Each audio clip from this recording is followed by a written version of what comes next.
মেঘমল্লারে সবাইকে স্বাগত।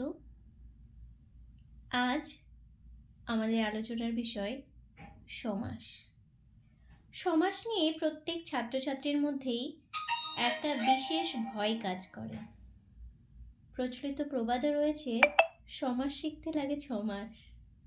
আজ আমরা সেই প্রবাদ কথাকে কেবলমাত্র কথকতা প্রমাণ করে মাত্র 3 মিনিটের ক্লাসে সমাস সম্পর্কে একটা সাধারণ ধারণা নেব।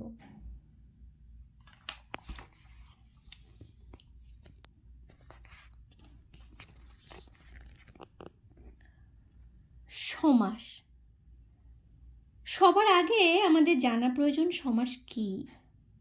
সমাস শব্দের দুটি অর্থ, একটা আবিধানিক অর্থ বা আক্ষরিক অর্থ, আর একটা ব্যুৎপত্তিগত অর্থ বা প্রকৃতি প্রত্যয়গত অর্থ।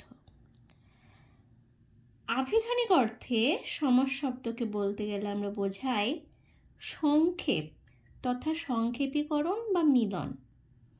আর ব্যুৎপত্তি ভাঙলে আমরা দেখতে পাবো সম পূর্বক অস ধাতু যুক্ত ঘং প্রত্যয়, যার অর্থ হচ্ছে সমান হওয়া বা এক হওয়া। সুতরাং সমাসের সংজ্ঞায় তাহলে আমরা কি বলতে পারি?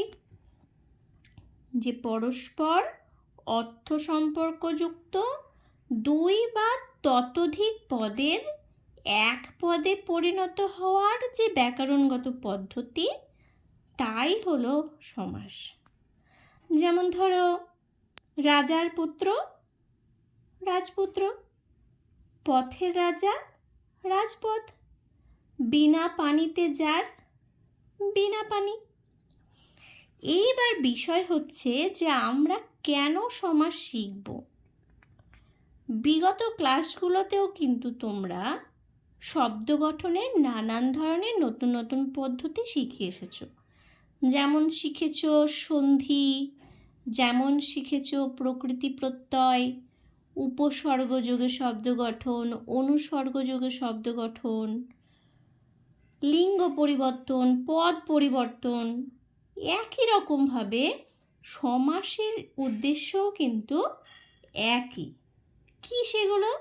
যেমন ধরো নতুন শব্দ তৈরি, ভাষাকে সংক্ষিপ্ত করে বাহুল্য বর্জন করা, আর আমাদের বক্তব্য বিষয়কে আরও শ্রুতিমধুর করা।